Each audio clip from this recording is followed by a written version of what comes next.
السلام علیکم ورحمۃ اللہ وبرکاتہ۔ بسم اللہ الرحمن الرحیم۔ رب اشرح لی صدری ویسر لی امری واحلل عقدۃ من لسانی یفقہوا قولی۔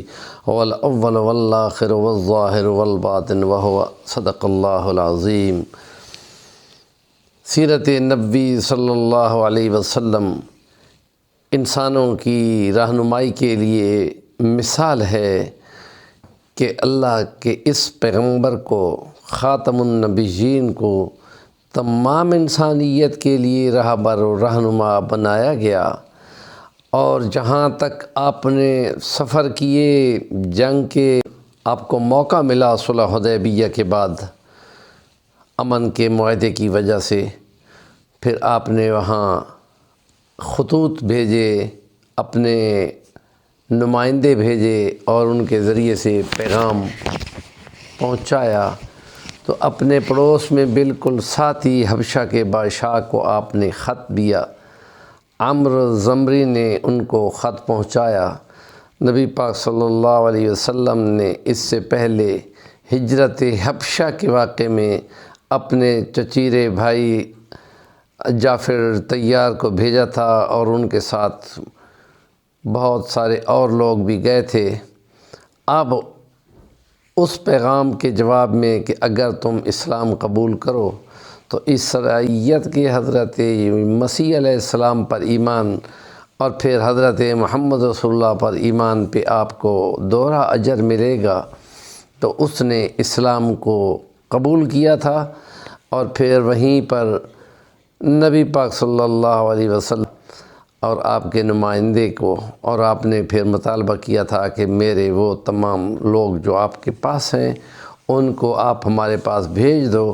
تو پھر اس نے اسلام قبول بھی کیا، تحفے بھی دیے، سلام بھی دیے، اور 2 کشتیوں میں اپنے تمام لوگوں کو واپس بھی کیا۔ اور جس وقت کہ وہ مسلمان ہوا تھا، اور اس کے بعد اس کو حضور علیہ السلام کے فتح مکہ سے پہلے 8 ہجری سے پہلے ہی یوں آتا ہے یا 9 ہجری میں اس کی وفات کا حضور نے اعلان کیا کہ تمہارا وہ مسلمان بادشاہ بھائی فوت ہو گیا ہے، اصحمہ نجاشی، آؤ اس کے لیے اس کا حق ادا کریں، جنازہ پڑھیں۔ اور پھر نبی پاک صلی اللہ علیہ وسلم کا ادھر ہی مدینے میں اس کا جنازہ پڑھایا۔ اور بعض محدثین کے نزدیک یہ نبی پاک صلی اللہ علیہ وسلم کا معجزہ ہے کہ اس کی میت کو نبی پاک صلی اللہ علیہ وسلم کے سامنے خدا نے دکھا دیا، اور پھر آپ نے اس کا جنازہ پڑھایا، اور پھر اس کو غائبانہ جنازہ کہا جاتا ہے۔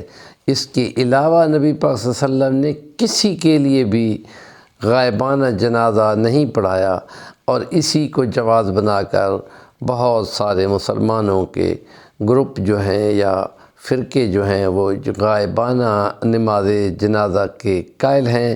اور اس کے علاوہ چونکہ کوئی نہیں ہے تو حنفی مذہب میں غائبانہ نماز جنازہ وہاں نہیں بنتا۔ وہ پھر نبی پاک صلی اللہ علیہ وسلم کا صرف معجزہ تھا، اور اس کی نظیر چونکہ نہیں ملتی تو اس لیے اس کا جواز نہیں بنایا جا سکتا۔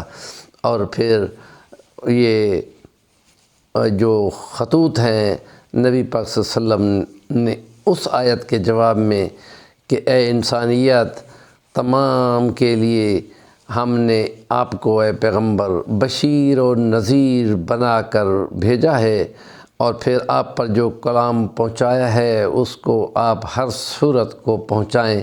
اگر آپ نے نہ پہنچایا تو آپ نے نبوت کا حق ادا نہ کیا۔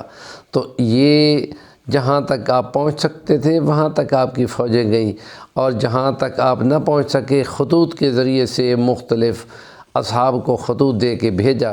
تو قیصر روم کو بھی خط آپ نے بھیجا تھا۔ ہمارے چینل کا نام ہے صفی الوانی، ضرور سبسکرائب کریں اور کام کی بات کا کمنٹ کریں۔